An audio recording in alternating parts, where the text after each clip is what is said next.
오늘 판도라 함께해 주실 두 분 소개합니다. 국민의힘 장동혁 의원, 더불어민주당 김한규 의원 두 분 어서 오세요. 안녕하세요. 네, 아니 두 분 넥타이랑 이 재킷으로 색깔을 좀 맞추신 것 같아요. 제가 의문의 일패를 당한 것 같습니다. 아, 의문의 일패를 왜요? 의상도 산뜻하지만 네. 저 색깔 입었으면 제가 파란색을 입고 왔어야 되는데 오늘 협치를 하자는 그 손을 제가 잡지 못해서 죄송합니다. 다음에 한번 또 하셔야 될 것 같습니다. 그러니까요. 같이 다음에 하시면. 한번 파란색 계열로 해가고 한번 협치를 또 시도해야겠네요. 자, 바로 시작해 보겠습니다. 먼저 김한규 의원이 준비한 판도라 열어주세요. 네, 국민의힘 대선 주자들에게 꼭 필요한 건 땡땡땡이다. 땡땡땡이다. 예, 세 글자인데 장 의원님 정답은요? 이재명? 이재명? 네. 맞습니까? 두두두두두. 근데 이렇게 맞추면 재미가 없는데 이게 아유, 예능이 돼야 되는데. 그러니까요. 제가 질문을 잘못했습니다. 죄송합니다. 제 잘못인데 이 토론회를 보니까 네. 정말 모든 분이 이재명 후보를 이길 사람은 나다. 최적의 적임자다라고 얘기하는데 네. 너무 같은 내용을 비슷하게 하니까 차별성이 없고 네. 재미가 없더라고요. 그래서 만약에 이재명이라는 압도적인 우리 당 후보가 없었으면 토론회를 어떻게 하셨을까. 그래서 국민의힘 대선 주자들에게 꼭 필요한 건 이재명이다라고 했는데 네. 우리 장동혁 의원님이 너무 똑똑하셔갖고 학교 다닐 때 공부 그게 아니라- 잘하셔가지고 맞춰야 된다라는 그게 일념 아니라- 하나로. 제가 놀랐어요. 저는 좀 이렇게 좀 참신한 답을 생각하시는 줄 알고 네. 제가 오답을 얘기했는데 정답이라고 그래서 예. 이게 오늘 여러 가지로 처음 시작부터 뭐가 좀 잘 안 맞고 꼬이고 있어요. 이거 윤석열이다로 할 걸 그랬습니다. 자, 국민의힘 경선 얘기가 나왔으니까 네. 그 이야기부터 좀 해보겠습니다. 국민의힘은 이제 주말에 A조, B조 나눠서 경선 토론회를 진행을 했는데요. 뭐 두 분 보셨을 거라고 보는데 한 분은 소속 정당 토론회고 또 한 분은 상대당 토론회라서 느낀 소회가 좀 다를 것 같아요. 먼저 장 의원님, 토론회 총평을 좀 해주신다면? A조, B조로 나누어서 했는데 크게 이렇게 뭔가 기억에 남는 장면이 없어서 네. 좀 아쉬운 점은 있었습니다. 기억에 남는 장면이 없다. 예. 평이했다. 조금 물론 A조가 좀 더 평이하고 네. B조도 그랬지만 네. 정책적으로 뭔가 좀 기억에 남는 아젠다들을 던지지 못하고 끝난 것 같아서 아쉬움은 있습니다. 아, 네. 그럼 김 의원님은 특별히 뭐 인상적인 장면 요거였다 뭐 말씀해 저는 주실 거 있나요? 인상적인 장면이 있었어요. 어떤 게 있을까요? 키높이 구두, 네. 그다음에 보종 속옷, 그다음 바퀴벌레냐 자동차 바퀴냐 밸런싱 게임. 네. 이런 어떻게 보면 좀 희화화된 장면으로 나머지 의미 있는 토론을 나름 하셨을 텐데 그게 다 날아가 버렸고 죄송하지만 A조는 재미없을 것 같아서 아예 안 봤고 안 보셨어요? 왜냐하면 사실 언론도 다 B조 토론에 다들 관심을 갖고 있었잖아요. 근데 역시 우리 홍준표 시장이 그냥 시청률을 다 가져가신 게 아닌가. 근데 그게 과연 도움이 됐는지 모르겠어요. 홍 시장님한테. 시청률이 표를 가져가는 건 아니죠. 예, 네. 그렇죠. 그런데 여하튼 의도하신 것 같은데 저는 그 부분만 기억에 남고 많은 분들 또 많은 언론에서 딱 그 부분 두 분의 토론만 네. 다루지 않았나 싶습니다. A조에서도 남는 건 하나 있었습니다. 어떤 게 안철수 있었을까요? 후보와 김문수 후보에게 AI 모르시죠? 네, 그 국민의힘 경선 토론회 관련해서 김한규 의원이 말씀해 주신 그 뭐 화제가 된 장면 저희가 준비가 돼 있거든요. 그래서 일단 보시고 이야기 나눠보겠습니다. 한동훈 후보님, 그동안 좋은 자리도 많이 하셨는데 보수 통합을 위해서 이번에 대통령 후보는 좀 그만두시고 좀 헌신하시면 어떻겠습니까? 저는 나경원 후보님의 정치를 응원하겠습니다. 오늘 오기 전에 우리 그 청년의 꿈 그 안에서 꼭 가거든 이거는 좀 질문해 보라고 해서 내가 몇 가지만 질문을 하겠습니다. 우선 키도 크신데 뭐 하려고 키 높이 구두를 신습니까? 청년이 아니신 것 같은데요. 그런 질문을 하시는 거 보면. 그 다음에 뭐 생머리냐, 뭐 보정 속옷을 입었느냐 이 질문도 내가 유치해서 안 하겠습니다. 유치하시네요. 네. 네, 아무래도 이 탄핵 찬성파와 반대파 구도이다 보니까 한동훈 예비후보에게 공격이 좀 몰렸는데요. 두 분 그 나경원 예비후보가 후보 그만두고 헌신하면 어떻겠냐라고 한 발언에 대해서 어떻게 들으셨어요? 먼저 김 의원님. 정말 의미 없는 질문 아닌가요? 그러니까 질문을 통해서 얻으려고 한 게 뭐였는지 모르겠어요. 나경원 후보는 사실 서울시장 경선, 당대표 경선, 대통령 경선 다 나오시잖아요. 네. 그러니까 뭔가 본인이 당을 위해서 헌신하시고 희생하신 기억이 잘 없는데 그래서 한동훈 대표한테 그런 걸 요구하려면 비교해서 본인이 더 낫다. 나는 이랬는데 당신은 왜 당을 위해서 헌신하지 않냐 이런 얘기를 해야 되는데 다른 분이 얘기하시는 게 아니고 나경원 후보가 얘기하니까 전혀 공감대가 없었고 그냥 느낌이 그랬어요. 한동훈 후보가 안 나오면 내가 4등 확실한데 이 한동훈 후보 때문에 본인이 아슬아슬하다라는 불안감만 드러낸 게 아닌가. 저는 그런 느낌이었어요. 정치는 네. 시대 정신인데요. 네. 정치는 그러니까 타이밍이죠. 지금 계엄을 건너고 탄핵을 지나왔기 때문에 그런 여러 정치 상황에 비추어 보면 그래도 한동훈 전 대표가 지금이 아니라 네. 다음번이든 뭔가 좀 시간을 두고 출마했더라면 더 좋았지 않겠느냐라고 하는 의미로 말씀하신 거라고 생각합니다. 그 한동훈 후보가 이제 홍준표 후보랑도 좀 설전을 벌였어요. 근데 이게 자결까지도 좀 번졌습니다. 한동훈 예비 후보 측에서 B급 질문이라고 이제 비판을 했고 홍준표 예비 후보는 이미지 정치하지 말라는 취지였다. 이것도 못 알아들으면 그 캠프가 B급이다. 이렇게 얘기를 했어요. 정 의원님. 지금 막 입을 막 이렇게 막 웃을까 말까 하셔서 제가 먼저 질문을 드리는데 이 질문이 B급이었나요? 반응이 B급이었나요? 질문이 홍준표 후보에게는 A급이고 네. 한동훈 후보에게는 B급이었죠. 그러니까 홍준표 후보가 보기에는 본인은 A급이라고 질문하셨고 네. 받아들이는 한동훈 후보 입장에서는 B급으로 받아들였을 것 같습니다. 안철수 후보가 평을 하셨더라고요. 역대급 자폭 토론이었다. 비조 토론은. 저도 저 B급 질문과 답변이었다고 생각하는데요. 다음 의도해서 하셨겠지만 한동훈 후보가 유치하시네요. 이런 답변으로 절대 지지 않으려는 태도를 보이셨거든요. 네. 그것도 나 홍준표 후보가 의도했던 것 같은데 본인도 이게 B급 질문인지 아니까 유치하다고 하면서 질문만 하고 답변을 받지는 않았어요. 네.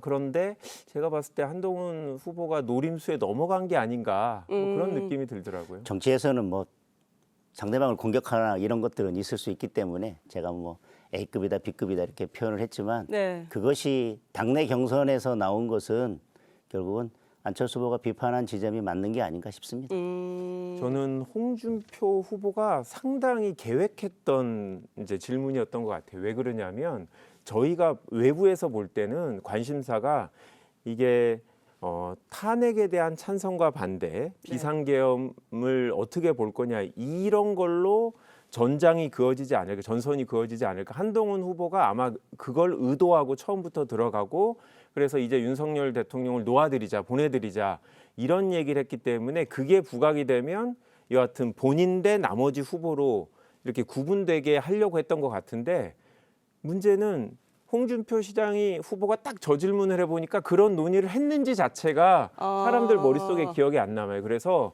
이렇게 되면 그냥 진흙탕 싸움이 돼서 저 사람이나 나나 똑같은 그냥 뭐 상대방을 공격하는 후보로만 보이게 돼서 저는 홍준표 후보가 의도한 대로 결론이 나지 않았나. 뭐 저것도 그렇게 봅니다. 그렇지만 저는 네. 뭐 많은 분들이 물론 뭐 탄핵과 관련해서 이쪽 편에 섰었느냐 저쪽 편에 섰었느냐 가지고 전선이 형성될 거다, 전장 형성될 거다 예상하셨겠지만 그 부분조차도 네. 저는 당내 경선에서는 적절한 부분은 아니다.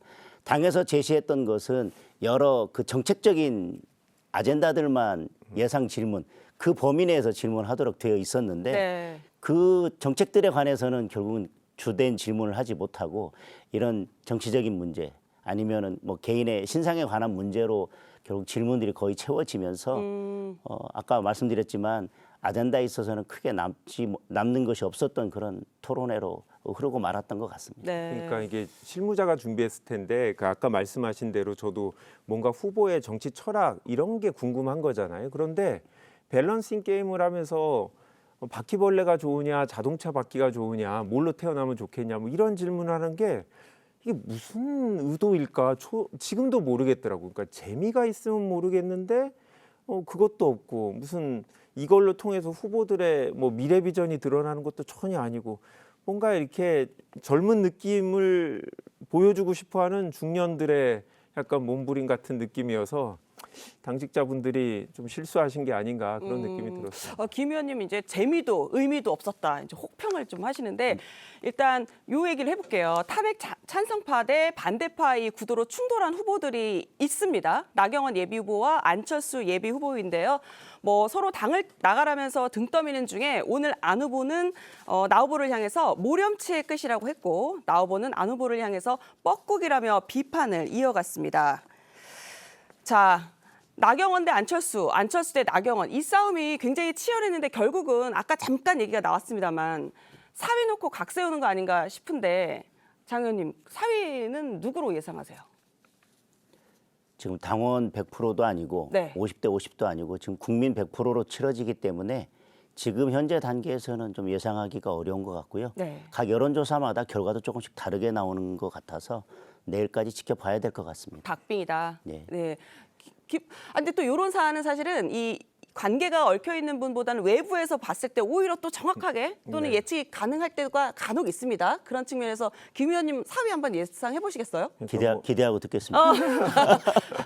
내일 2차 경선 맞추신다고 컷오프 하니까 나오니까. 근데 4등 맞추는 게 무슨 의미가 있어요? 1등이 아니면 아무 의미가 없는 건데 여하튼 네. 저희가 봤을 땐 누가 훌륭하는지를 논외로 하고 나경원 후보의 가능성이 좀 더 높지 않나라는 나경원 생각이 후보. 드는 게 왜냐하면 탄핵에 찬성했던 분들은 아무래도 한동훈 후보 쪽으로 좀 몰리는 느낌이 저는 받고 있고 또 김문수 후보가 초반에 되게 선두주자라고 생각했는데 막상 경선판이 되니까 그렇게 막 치고 나가시지를 못하고 그 표가 홍준표 또 다른 후보들한테 넘어가는 게 느껴져서 나경원 후보도 그런 흐름 속에서 조금 플러스 알파가 있지 않을까. 그래서 나경원 후보가 4등일 가능성이 좀 더 높지 않나. 외부에서는 그렇게 보입니다. 네. 아까 조금 전에 4위 맞추는 게 무슨 의미가 있어라고 네. 말씀하셨는데 그러면 이렇게 물어볼게요. 1위는 누가 될 거라 같으세요? 사실 그거 1등은 참 어려운데 네. 우리 장동혁 의원님께는 죄송합니다만 저는 네. 홍준표 후보하고 한동훈 후보가 1, 2위를 하지 않을까. 이게 아직 최종 경선까지는 시간이 좀 남아 있잖아요. 이제 그러다 보니까 김문수 후보가 조금씩 빠지는 느낌이 들고 홍준표 전 시장님이 진짜 이게 언론과 기사를 장악하는 능력이 확연히 뛰어나신 것 같아요. 다른 네. 후보들에 비해서.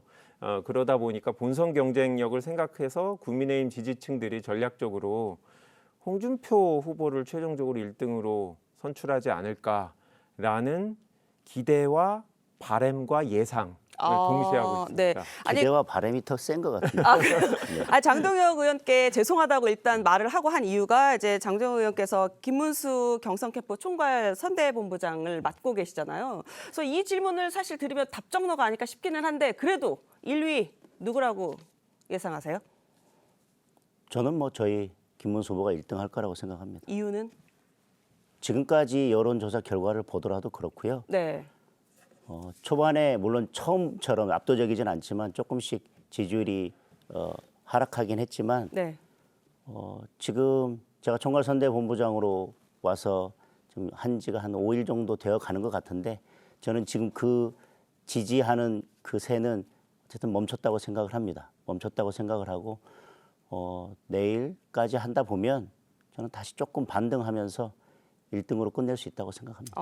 이 반등하면서 1등으로 끝낼 수 있다고 말씀을 하셨는데 그 김문수 예비 후보가 이재명 후보 꺾는다면 한덕수가 아니라 김덕수라도 힘을 모아야 된다 이렇게 말씀을 하셨어요. 네.